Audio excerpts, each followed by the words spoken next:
Jake, Golden Valley Fire Department. Chad from the Golden Valley Fire Department. This is our KME structure engine. It's the newest engine in our department. It has 1,000 gallons of water and it has a complete cab system. In the front door is where our captain sits. It's got SCBA for him built into the seat. There's also map books in there. He's in charge of radio. It's got the spotlight in there in case you need to find somebody at night, and some GPS in there. In the back of the cab, we can fit 4 firefighters. They are 4 seats that have full SCBA. Underneath the seat, there is a spare mask for volunteers, or if one of our masks fails. We have 1 flashlight on either side of the cab.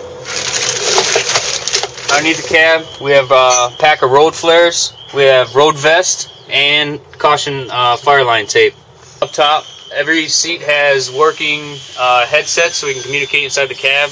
Directly behind the firefighter cab, we have pony sections of LDH in 2.5.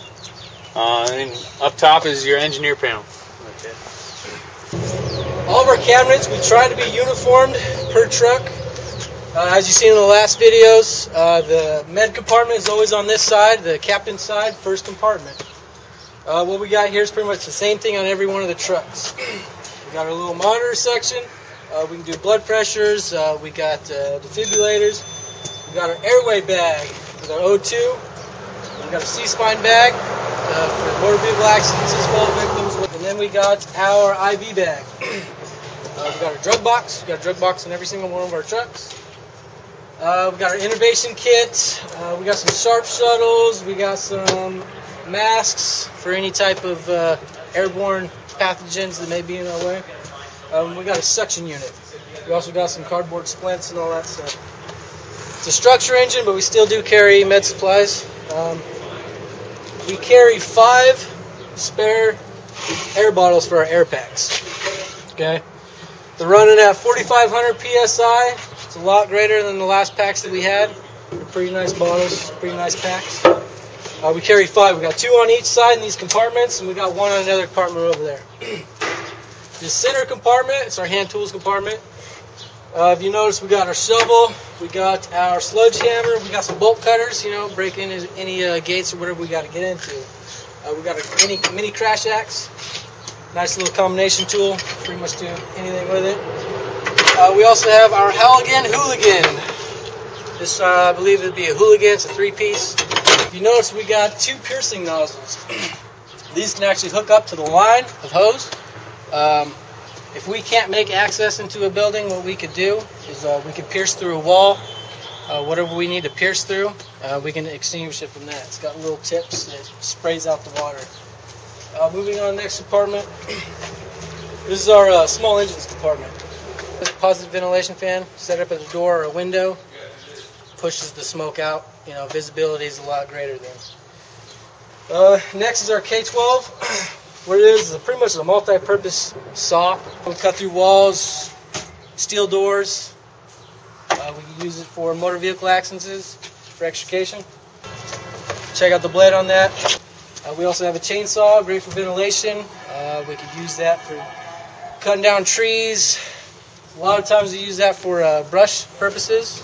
Attic access for ventilation, we can do that as well. We also have a pick-headed axe. We got first little compartment. Turn compartment there. We've got our 2 ladders. We've got our extension ladder and our roof ladder.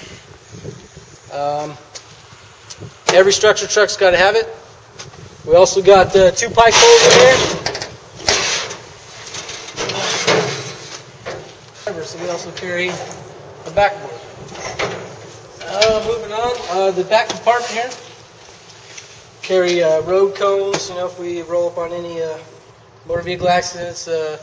Streets are closed off. We got some road cones to, make our guys and the public safe.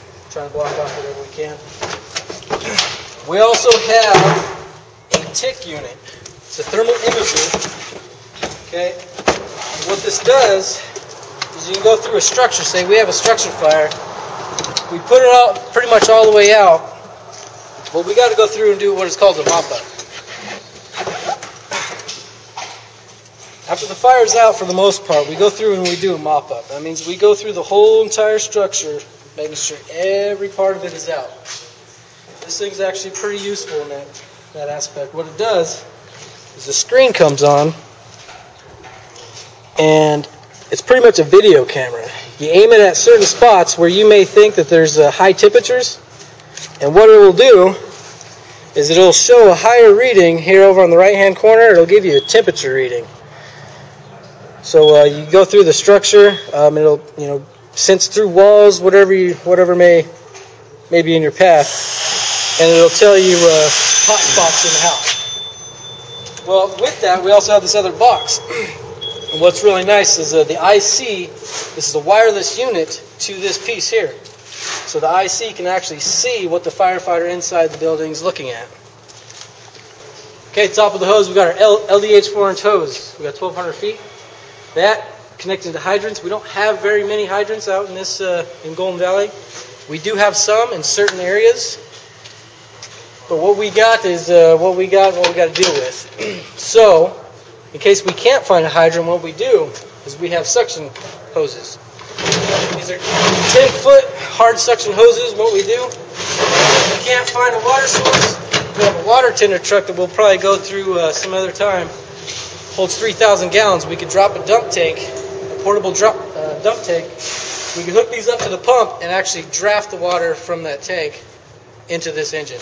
So, also in here we have a rubbish hook. That's for the mop-up stage.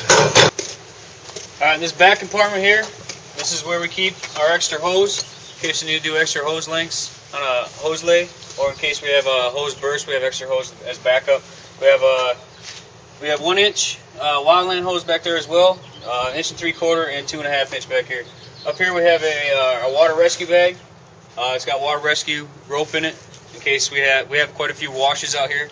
So if we have any emergencies like that, we'll be able to have this rope so we can sling it out to whoever needs help. We have some utility rope here. We use this as a whole pack. We use it for MVAs if we have to secure a vehicle from rolling down an embankment or anything like that. We also have our water cooler. It gets pretty hot out here. Make sure that's full every day. Like Chad said, on the other side, we have our spare bottles. We keep them 2 on each side, and our spare extra one, like he said, is in this compartment right here. We have a water extinguisher and a dry chem extinguisher, also, and a RIP bottle, which is Rapid Intervention Team. It's our bottle in case we have a man down, his SVA is not working. We can run in with this and hook him up, so we don't have to use our buddy breather. It's just way more efficient and a lot faster and safer. This right here is our engineer compartment. It's got everything the engineer needs to run the truck. We have hydrant wrench, spanner wrenches. We have some gated Ys, 2 flashlights. We have fog nozzles, and back here you can see our straight stream nozzles. We have extra fittings for couplings in case we need to reduce down or go back up for larger diameter hose. Down here we have a jet siphon. Like Chad said, when we have a portable water tank, when we hook this up to the LDH so it doesn't sit flat on the bottom when it's sucking the water up, it won't take in all the rocks and debris and ruin our pump inside the truck. Right here we have the base of our monitor. Our monitor up top could actually come off, and we can use it as an unmanned monitor in case there's like a hazardous situation where we don't want to be that close to fire. We can deploy that, and it shoots a master stream of water. Up top you see our 1 3/4 cross lays, and this compartment right here we have our B hoods and a toolbox. We get B calls, so we need to suit all the way up, and that protects us from those. Up front we have where the engineer sits to drive the vehicle. Obviously, it's pretty new, so there's some pretty cool stuff in there, and he's got a road vest underneath the seat and DOT mandated fire extinguisher. And that is our new KME engine. Thanks for watching. What you want?